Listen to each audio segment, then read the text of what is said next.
Welcome to the Angels Win podcast with former Angels broadcaster Victor Rojas, featuring Geoff Stoddart and Chuck Richter. And now it's time to talk about some baseball. Victor, take it away.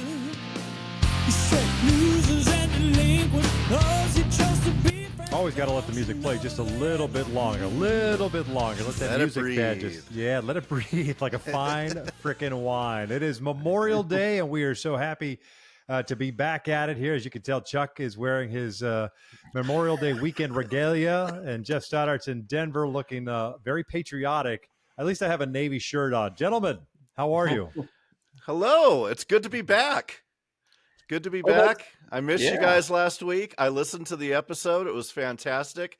I will say I have a hard time listening to myself, so this was the first episode that I listened to beginning to end was you two last week. You did a great job. Thank you. Thank you. Yeah. Chuck, how you feeling, buddy? Are you smoking some meats, drinking some beers, vodka? Everything under the sun. So beer. And so we started barbecuing and smoking Friday night, all day Saturday. Sunday we had a big smoke out barbecue to go to, and then went to another barbecue grilling picnic thing today. And I'm gassed. Jeez. Getting your Tennessee on? Yeah, exactly. Hey man, when I texted weekend. you guys and I said, "Hey, can we start maybe an hour earlier because I'm free now?" and you said, "I just woke up from a nap," that's when you know you're doing it right. That is exactly when you're doing it right. Leave it all on the field. Oh, by the way, this is the Angels Win podcast. I forgot to kind of throw that out there at the beginning. I'm Victor Rojas. Chuck Richter and Geoff Stoddart are the co-hosts, and so glad you could join us, gentlemen.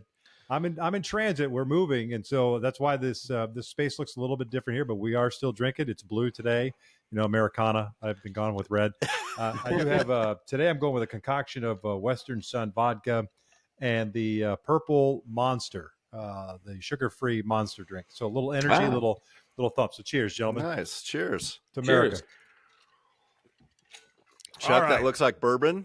This is a whiskey sour, guys. Normally I go with just some whiskey neat, but mixing it up a little bit here. What about you? I've got Gatorade Zero and Tito's vodka. I thought I would lean into some of what Victor's been putting down. You know what, Geoff? That's need my to hydrate. jam. That's my jam whenever I'm doing any kind of river floating, or if I'm going to be on the water all day. Stay hydrated. Yes. Yep. I go with the Powerade Zero all the time, and I always say that if you're going to drink, might as well take in as many electrolytes as you possibly can. So just to be safe. So let's get this party started, shall we? Because it's there's plenty to talk about. We on our show, of course, that you can find on Apple, iTunes, Spotify, iHeart, and Amazon. We go back in time. We look at what happened the last week for the Angels. We talk about some interesting things that have gone on this week as well. Then we look ahead to the schedule. Obviously, it begins on Memorial Day against the Chicago White Sox, a road trip that goes through Chicago and Houston. We'll touch on that momentarily. And then we've got the mailbag, and we answer your questions. So we're very thankful for everybody and the feedback we've received, whether it's via the ratings or comments on the podcast pages and or on Twitter and social media. It's just been fantastic, and we're very grateful that you're enjoying the podcast. So anyways, let's get this thing started, because last week, as we're heading into the end of May, Memorial Day weekend kicks off, the official kickoff of summer, as they like to say. We thought that the Angels were going to be rolling. And all of a sudden you come home, you're playing the Boston Red Sox, and you're thinking, okay, this is a team that's been playing much better baseball than they were earlier this year. And the Angels were at Fenway Park when they faced them earlier this year. Well, what do the Angels do? They go out and they sweep the Boston Red Sox. They have an off day on Monday or on Thursday, and you're thinking, okay, they've got some serious momentum because the Miami Marlins are coming to town before you go out on the road trip. The Marlins come in, and the Angels just absolutely poo the bed. Not only poo the bed, they roll in it, and they kind of just savor it, and they get swept by the Marlins. And all of a sudden, you're sitting there going, I was thinking about it last night.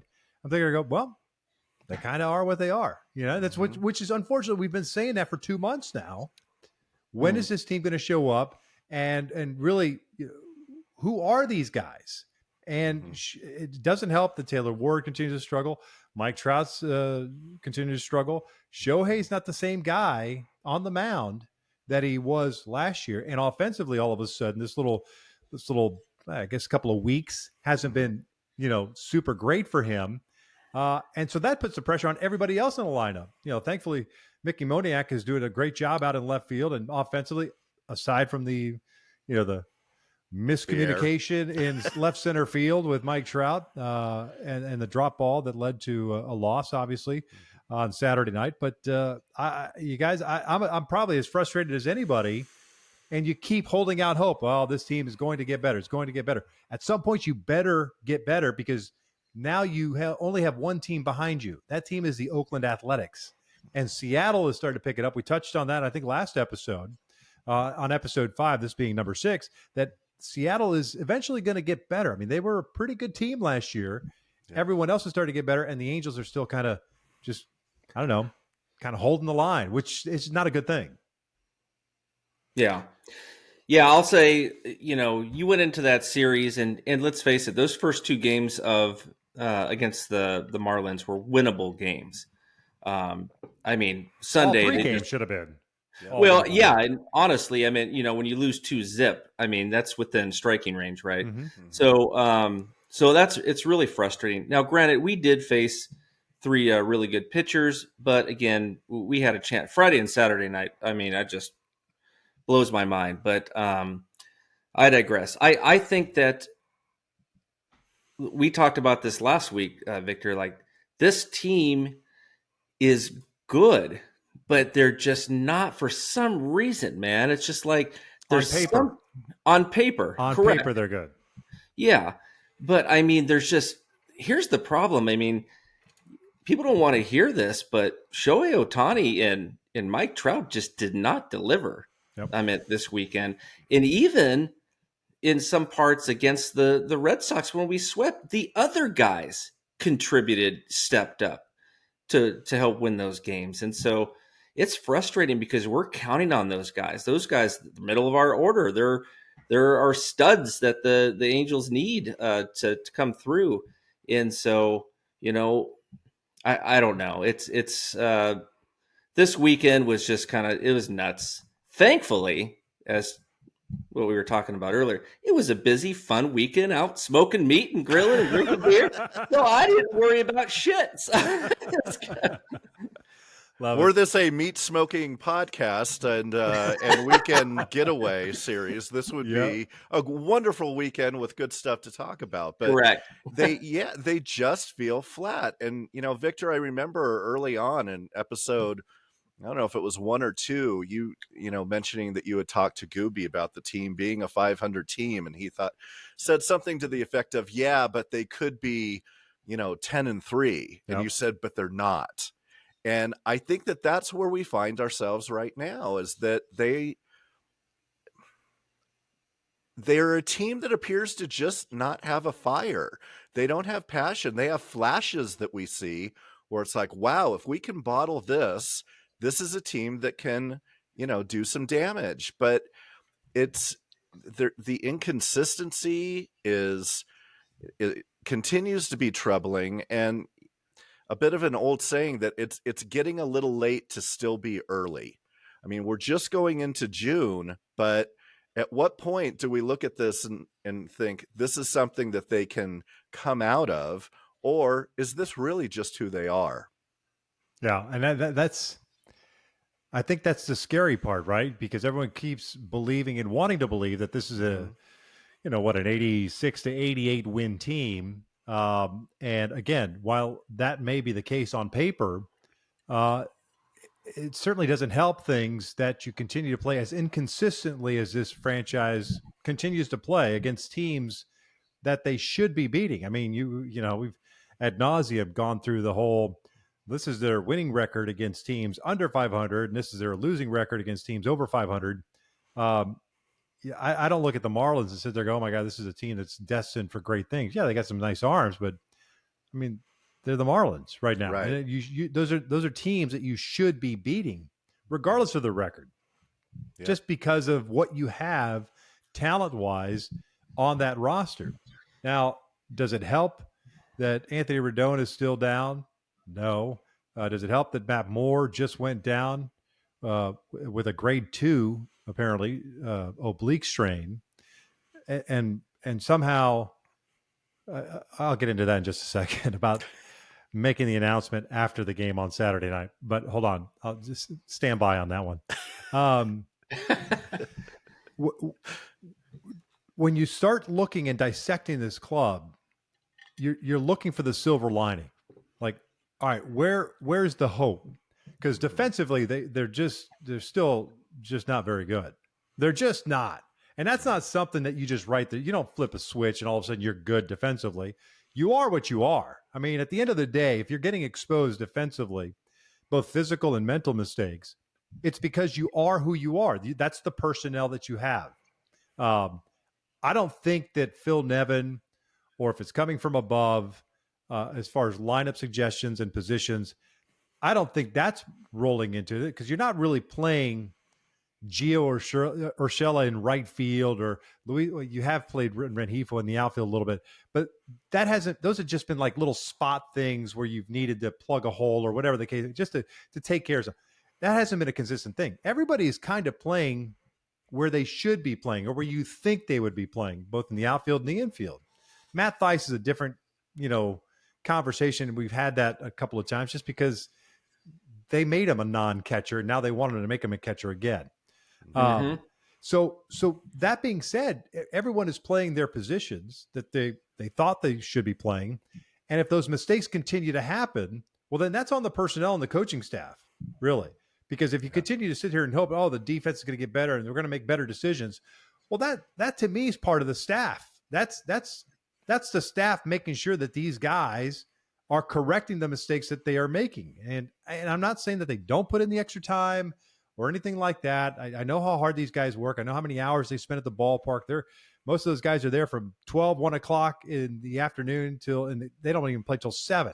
And they're there till midnight, 11 o'clock midnight. So I get that they're there all the time. But something needs to change, whether it's flipping a dinner table over or, maybe more of a blanket statement at the team and not necessarily one individual. But somebody's got to get fired up about this, right? Mm-hmm. I mean, because the fan bases are clearly fired up. And I think the fan base is looking for it. Yeah. And that's one of the things I was going to ask both of you is, do we even have that person on this team? Who is the emotional leader? Who is the person that's going to flip over the table, that's going to get in somebody's face, that's going to make a comment to the press or media about them being pissed off or calling somebody out?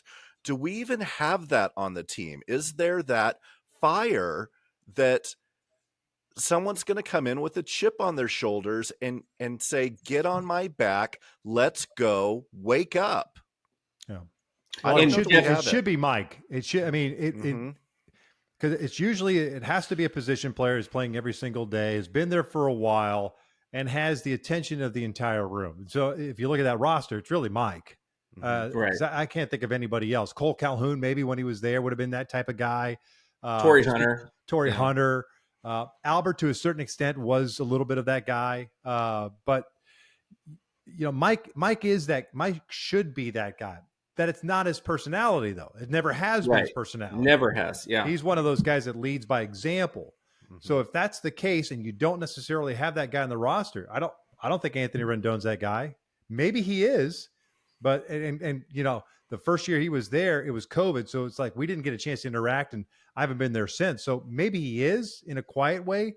But we haven't seen it outwardly, other than the outbursts against the fan at the Coliseum in Oakland week 1. Right. And maybe that's what we need. Maybe he is the guy. It's like, hey, you know what? Maybe he needs to grab a couple shirts from the guys in the freaking clubhouse and say, "Come on, get your freaking shit together, catch the ball." But but then they would just turn it back on him, like, "Hey, can you make a fucking throw to first base at least?" Right. Jeez. Chuck coming out firing on Memorial Day weekend. And if you don't have that guy, it's got to be the staff. And the leader of that staff is Phil Nevin. And I don't want to put it all on his shoulders because he's in a tough he's in a tough position. He really is. Mm-hmm. And this is kind of what I was thinking about segueing into, the other, we know what they did, right? The quote, the quote that was tweeted was, "We won more than we lost. We're getting on the road. We're going to go play Chicago and Houston." And I can see where some fans will go, "Oh yeah, great. Yeah, we won more than we lost. That's awesome." But we're still a 500 team essentially. Right. I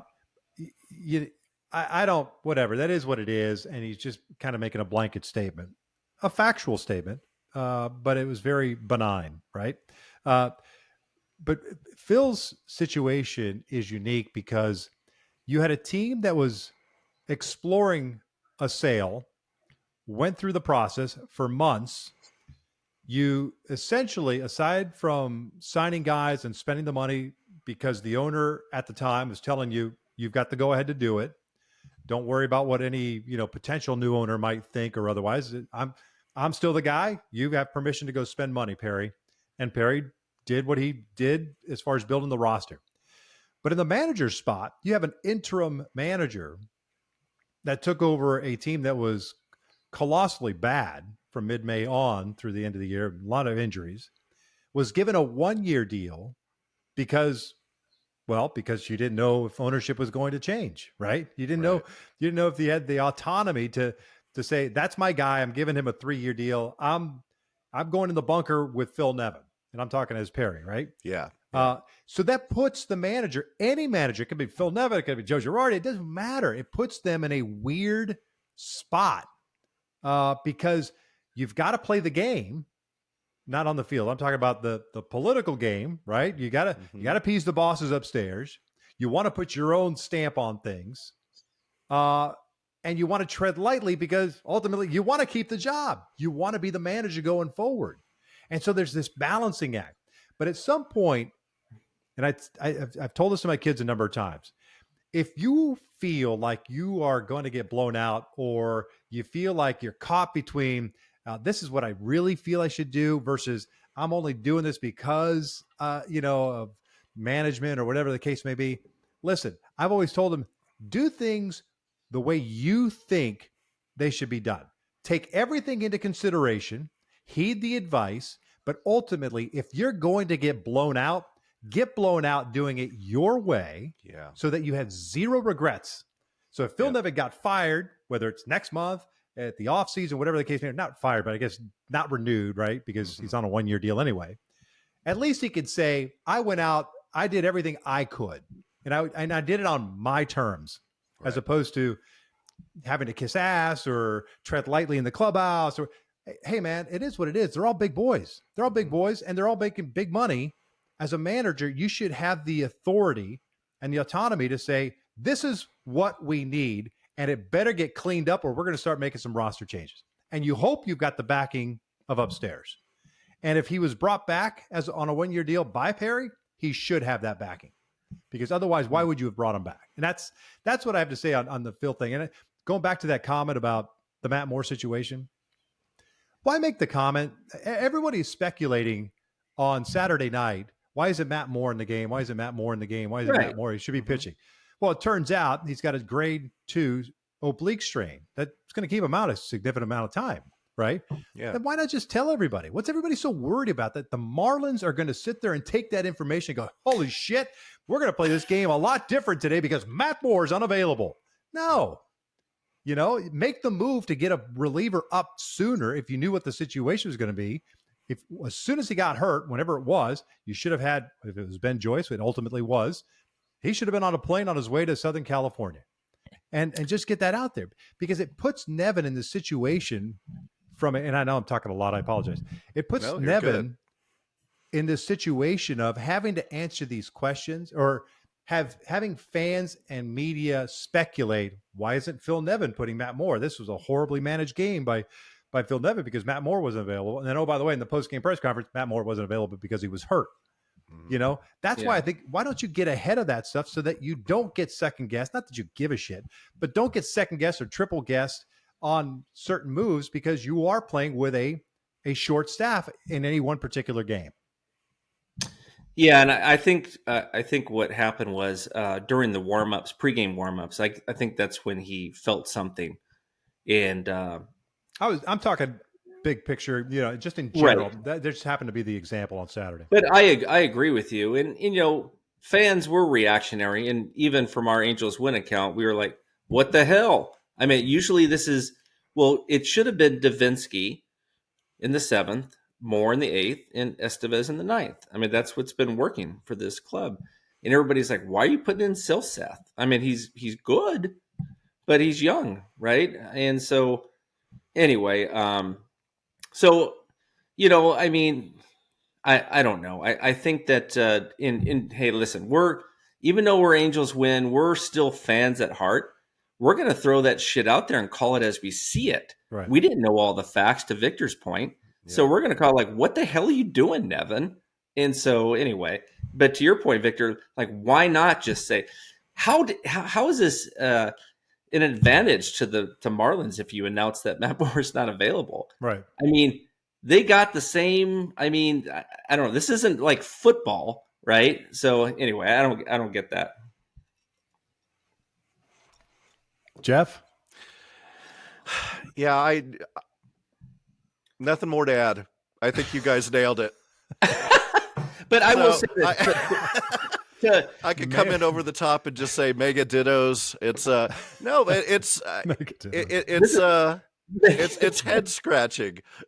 It's head scratching, this team. The more I watch the games, the more that we have our conversations, the more that we have our online conversations, both on Twitter and on the Angels Win message board, trying to figure out who this team is and what their potential could be, and what are the missing pieces that are holding them back. I'm lost. There's, in Victor, I don't know if you've seen this, but there has been a whole lot, and I mean from Ohtani as well. I mean, Ohtani leads the majors in opponent batting average at .155. And you look at that and you're like, holy smokes, how is this guy not invincible, right? He's second in the league in strikeouts. But what has happened? He'll walk a couple guys. I mean, he's been hitting more batters this year and walking a little bit more too. But it's the big inning. You see some of these sweepers. Oh, I'm just saying that just to get under your skin.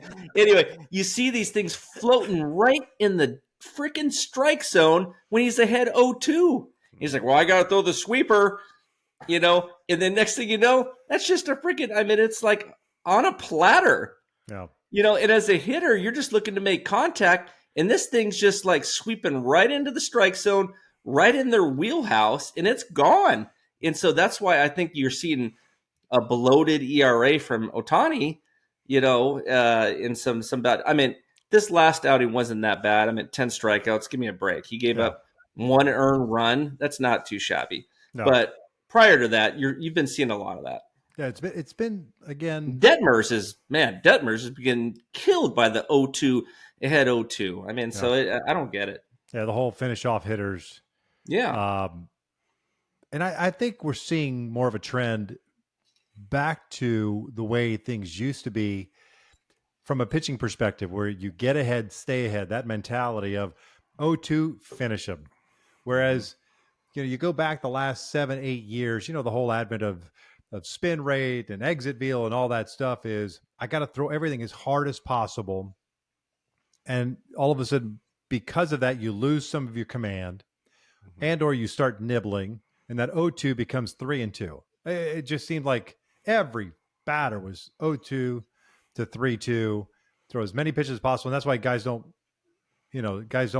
go deep into games anymore. And, it's accepted. That's the problem. It's that it's accepted. And therefore, look, if I'm an agent of a player who's a pitcher, I say to him, you want to make some money?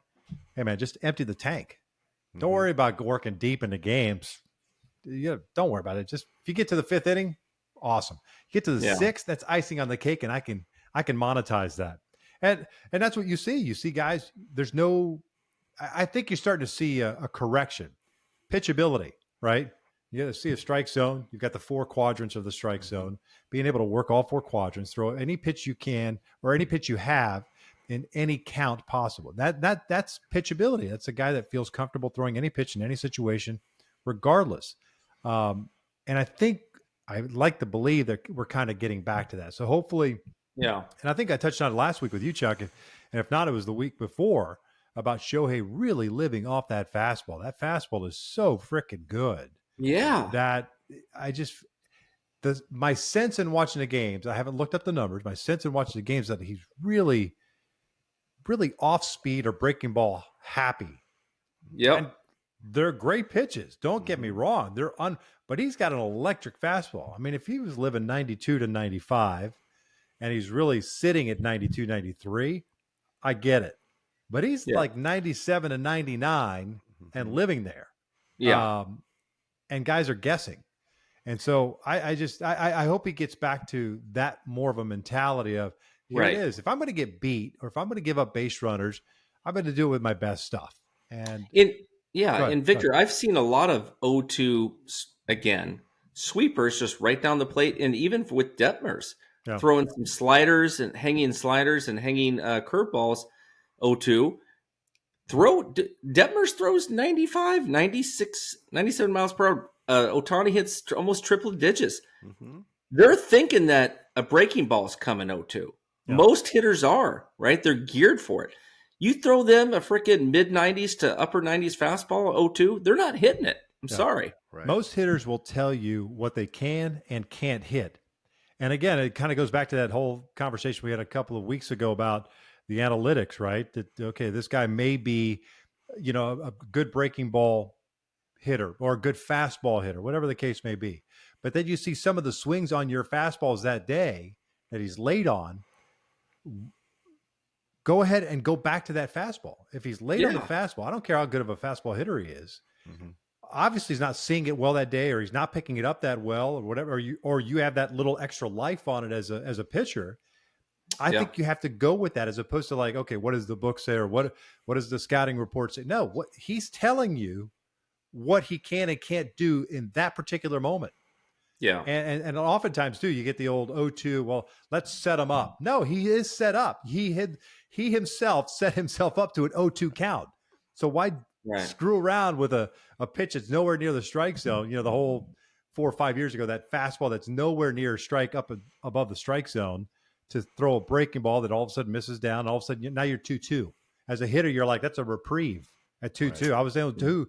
I'm 2-2. Now the tables have turned as an offensive player. So I hope and I feel like that trend is kind of getting back to that pitchability, just starting, get ahead and finish up. I'm gonna segue quickly here to something that happened earlier in the week as far as the trade deadline.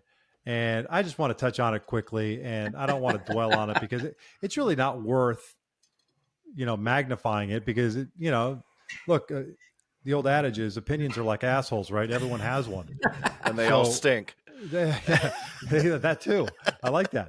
But the Angels should go out and trade, for Tim Anderson. And I get where someone might say that. And look, if the Angels were one player away and you can acquire someone like Tim Anderson, I'd be like, all right, I kind of like that move. For second base. Right. Yeah. I agree with you. But the Angels aren't one player away. And so what is that going to cost you in terms of talent to acquire a player that's not going to take you to the promised land? Right. There are other issues. And so that's where I think, look, as fans, and I think I'm a fan at heart, and I like to believe I'm fairly level-headed. I'd like to see both sides of the equation. And do I lean one way or the other on certain topics? Yeah, but then when you read up and you do some homework and you're like, I see the other side, and whatever, it is what it is. It doesn't impact me on a daily basis. So I can understand where the Angels fan base might have an adverse reaction to a comment from someone who's doing more of a national type of programming about the Angels. And look, it's just like anything else. It's like, if you wanted me to comment on the Milwaukee Brewers, I'd have to go do homework on the Milwaukee Brewers, because they're just not at the top of my list of things to worry about. Right. You can't just take one mindset or one thought process or an idea for a trade and jump down someone's throat because of it. But I see where the Angels fan base, because of the frustration year after year after year after year, not having been to a playoff since 2014 and so on and so forth, I can see where someone says, oh, you're saying something negative about our team. We're going to bash back. And, I just wanted to kind of say that. I know we asked if the host, Scott, who I've never met before in my life, and I don't know what story he has to share with me that I think would be great, but because I never worked with him at MLB Network. Aside from that, I just, it is what it is. It's like, look, Tim Anderson, I love. Great player. Love to have him. He'd be awesome. But he's not the guy that's taking this team to the promised land this year, next year. Right. Maybe next year if you add other pieces around it. The defense, the pitching on the back end of the rotation, the bullpen issues that they've had. There's a lot of issues with this ball club right now. One guy's not going to do it. Yeah, and I agree with that too. And it's good to have Jared Walsh back at first base. Mm-hmm. His first base defense is spectacular. We talked about this in the last segment, Victor. Unfortunately, he's not hitting, and that's another problem, right? And then you think about Rendon coming back, and Jeff, you and I talked about this. Like, is Rendon does he have a little case of the yips? For some reason, it's his throws that have been the biggest thing. That guy stops everything that comes to him. He's like Brooks Robinson out there at third base.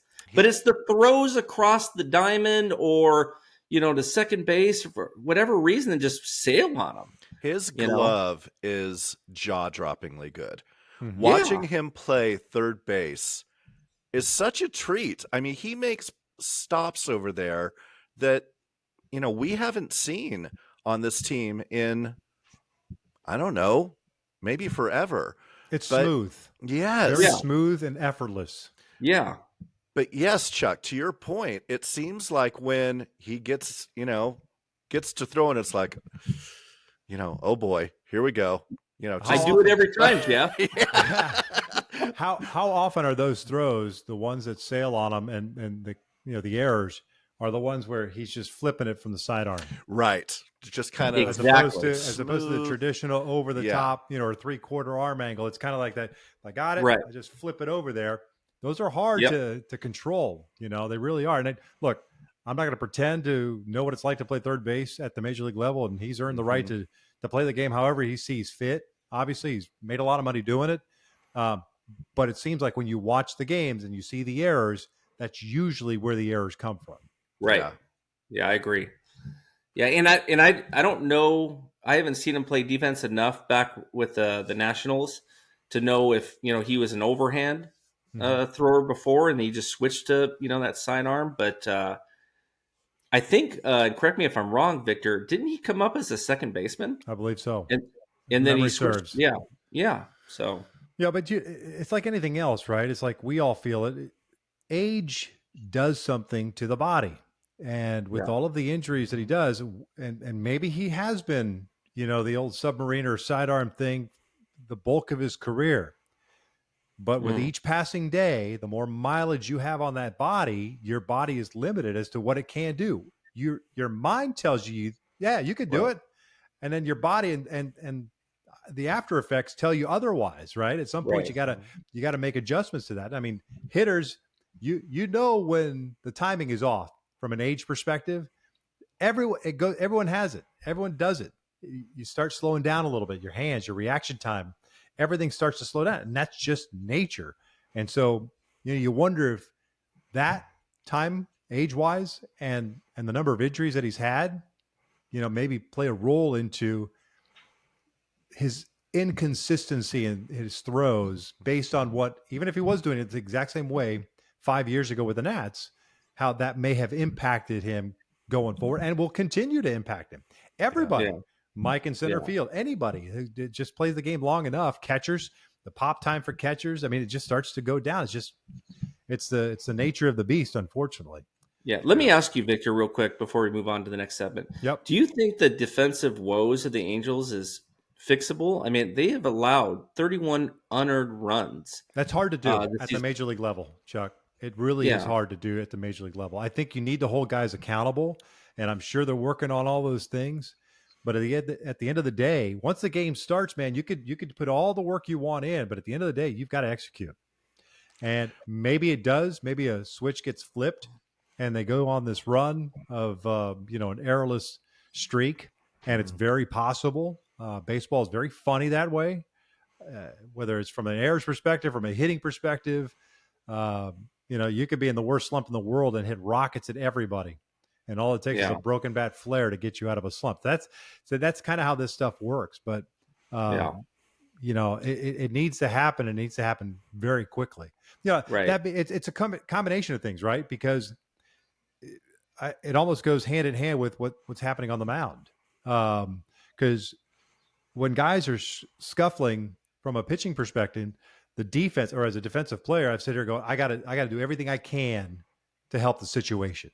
And sometimes we try to play much bigger than we really should be and try to do too much, right?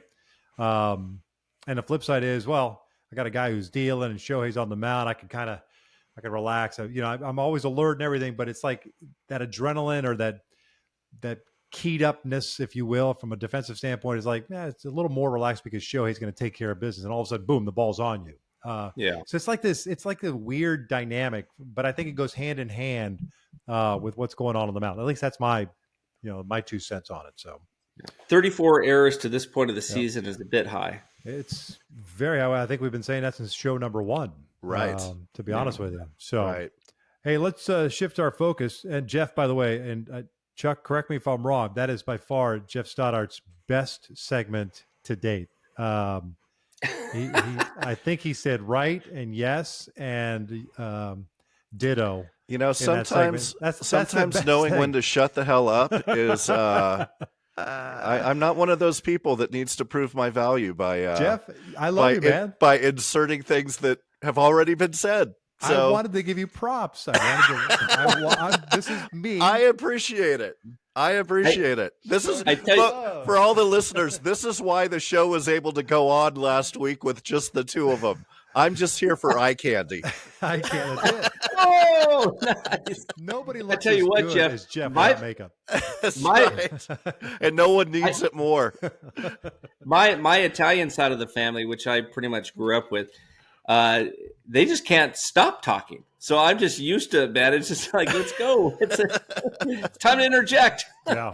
I come from a Cuban family. Same thing, man. And they're all downstairs chatting it up right now. We are headed into the third segment. And so we're going to talk about quickly talk about the upcoming road trip that begins on Memorial Day. We're recording this on Memorial Day. So they are in Chicago playing a night game, play the White Sox for 3, and then they go to Houston.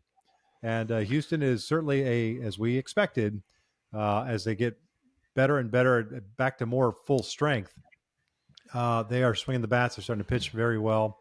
And so you need to take 2 or 3 at least from the White Sox before rolling into Houston. As we know, over the last several years, the Angels just have not played well in Houston at all against the Astros. Especially Mike Trout. Yeah. 4 games. Looking at it right now, as we knew they would, they have crawled their way back up. They're 2.5 behind the Texas Rangers, who continue to just impress. They're one of 2 teams, them and Tampa Bay, that are under 20 losses so far. It's going to be a tough series, but it's also a series that they need to put a stake in the ground. And if they want to make a move, now's the time to do it. When you're playing these division opponents, you've got to make it happen. And I think it's a statement game for the league, but I think it needs to be a statement game for themselves. They need to show themselves that if we're going to do it, now's the time. And whatever that they were stirring into the water during the Boston series, we've seen that they can produce and they can hold on and they can come back, and that needs to happen with Houston. But I don't think we want to get ahead. They can't overlook the White Sox either. They need to get that done. That is a very average Chicago team. I'd want them to, hoping for 5-6 wins. Thankfully, since 2018, they're 9-4 at Guaranteed Rate Field. Guaranteed Rate Field. Guaranteed Rate That's Field. The name of a freaking ballpark. Yep. Jeez. They have the best. I'm going to digress here. Okay. This is what we like. They have the best giant pretzel I've ever had in my life. And it comes like in a pizza box. And we used to get it all the time. I used to get it all the time for the booth because you could order from the sweet menu up there. Mm-hmm. And so I'd get this pizza box. I'm telling you, it's gigantic. And then it would come with like 3 dipping things. One was like this cinnamon kind of butter thing. The other one was like a cheese one. Then you got the mustard. Dude, every half inning, I'd like, hey, 3 in the books. It's 2-0 Angels.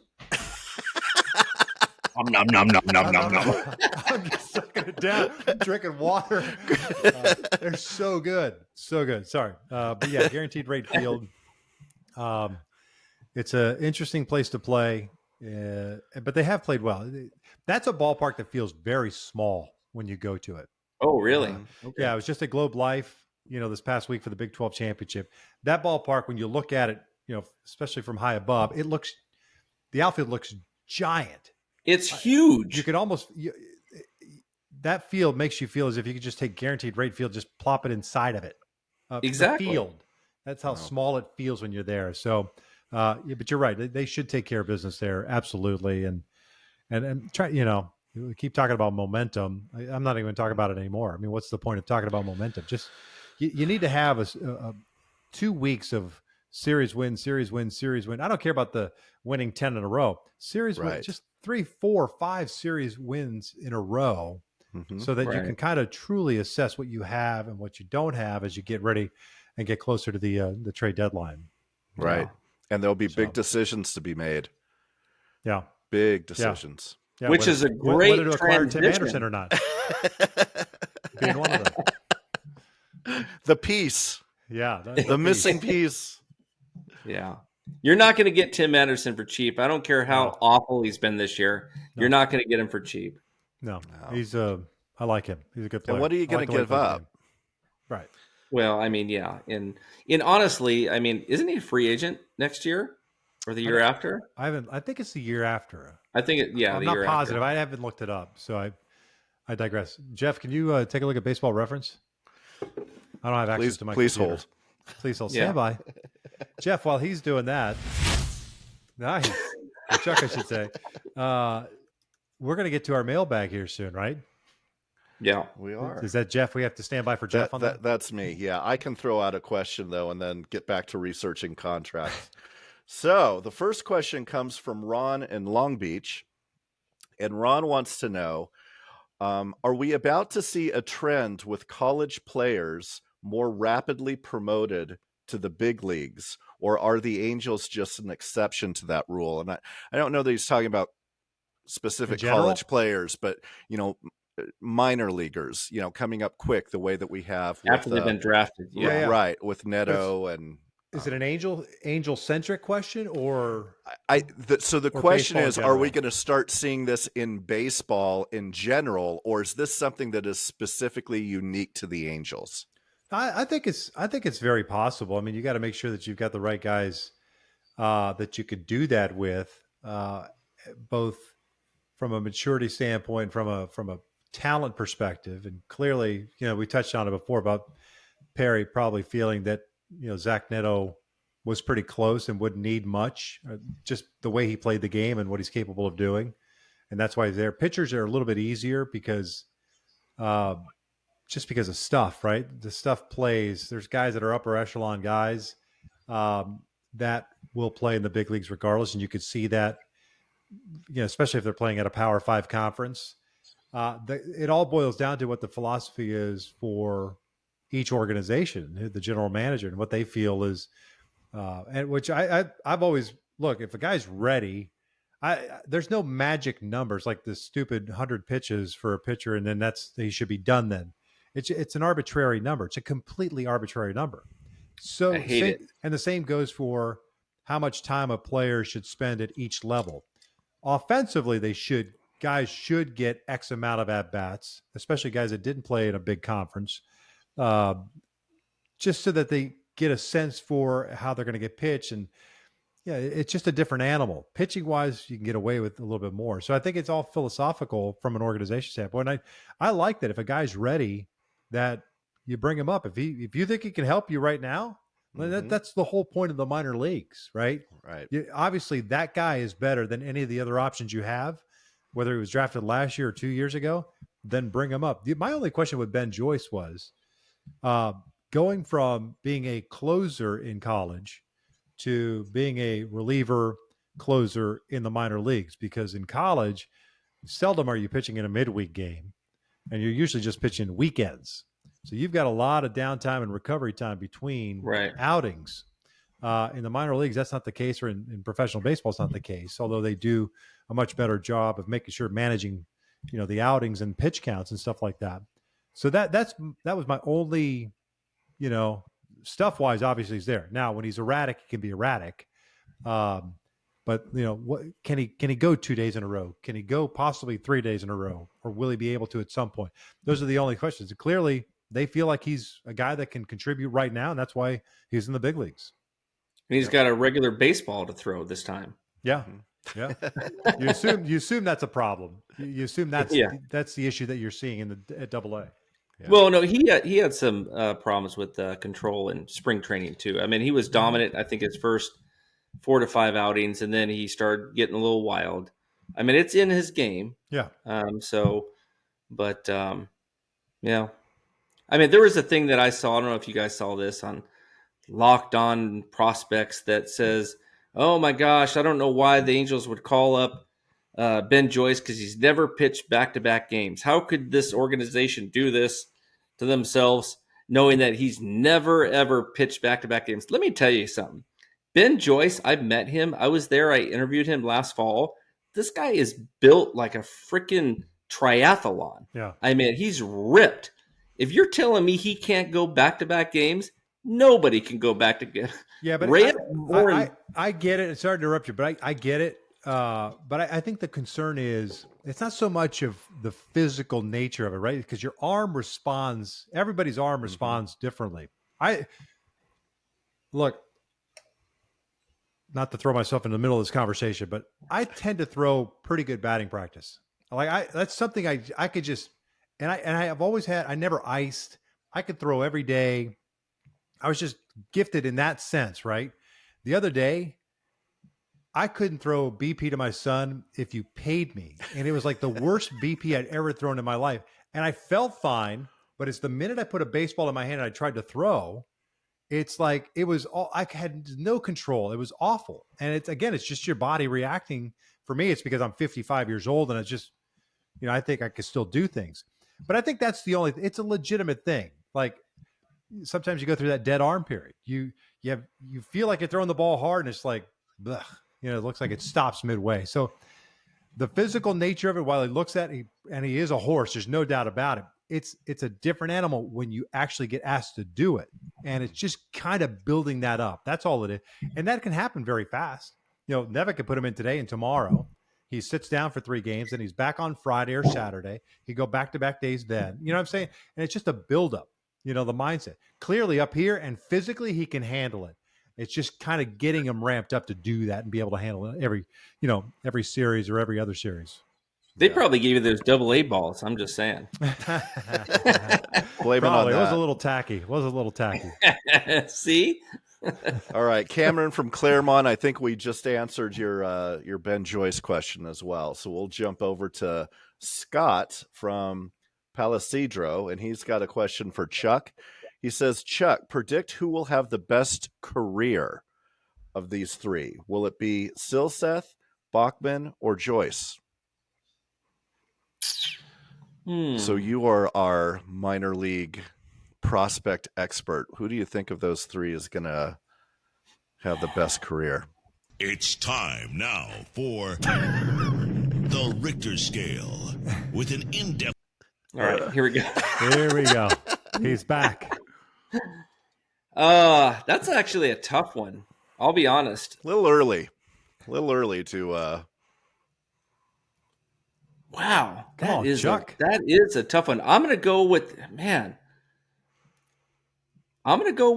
Joyce, because he's got back end like shut down stuff. I mean, his slider, if he could command it, and his fastball is unhittable. I'm going with Joyce. All right, I like it. Do we have time for one more? Heck yeah, we do. All right, let me check. How are we doing on time? Hey, I can't wait till we get to the potpourri segment. All right, this one's from Jeff from Colorado. He's got a question for Victor. So, Victor, tell us about the Big 12 tournament. It was fantastic listening to you call the games. TCU, what an offensive performance. I think that the first game that I watched that you did, it was a seven inning mercy rule. Yeah. And they averaged 12 runs a game throughout the tournament that they ended up winning. But it was fantastic hearing you call those games again. Thanks, man. The check's in the mail. I appreciate the kind words. I'd rather not wait for the check. If you could just Venmo me, that would be Venmo's better. good. You might get taxed at 24% though. You know, don't forget. We'll keep it under $600. There you go. No, it was cool. It was great to be back in the booth, and TCU has played incredible baseball over the last month and a half, and we went and saw a couple of their games this year and thought, okay, they're okay. The Big 12 in general, I thought, was just an okay team. Oklahoma State was mashing the ball early, then they kind of went into this lull. Now they're playing a little bit better baseball, and obviously hosting a regional, which I'm doing the regional in Stillwater. So I've got this coming weekend. Oklahoma State is the number 1 seed, Dallas Baptist number 2, University of Washington number 3, and then Oral Roberts University, who has beaten Oklahoma State twice already this year, is the number 4 seed. So Oklahoma State will play Oral Roberts on Friday night, and then DBU Washington is the first game on Friday. So looking forward to working with the great Keith Moreland. Nice. So I've taken care of the Longhorn Network. I worked with Greg Swindell on the 4 games I did in the Big 12, and now I get Keith Moreland for the regionals. So nice. Yeah, I'm trying to wedge my way into the Longhorn Network. I like it. Yeah, I like it. And those will be on ESPN Plus as well. I believe so. I haven't seen the full schedule as of yet. They move things around. I'm sure it'll be somewhere on ESPN Plus or ESPNU. Yeah. So yeah, looking forward to it. All of you listeners, keep an eye on our Twitter page. We will update you all on that, because I know that we had a lot of responses. People enjoyed listening to you. It wasn't just me. Yeah. Yep. Well, I appreciate it, man. I really do. And that's a good way that Jeff in Colorado guy asks good questions. Yes. He not always a lot to say, but when he says, it's just right. Meaningful. Perfect timing, perfect delivery. Oh man, that is gonna wrap up episode number 6 for us, and we hope that you've enjoyed your Memorial Day weekend. And of course, all of us feel the exact same way about those that have served and continue to serve our great country, and obviously laid their lives on the line for us. We're so forever grateful for that, and so that's it means a lot to. I know it does for me, and I know it does for the guys as well. So I've always hated saying Happy Memorial Day.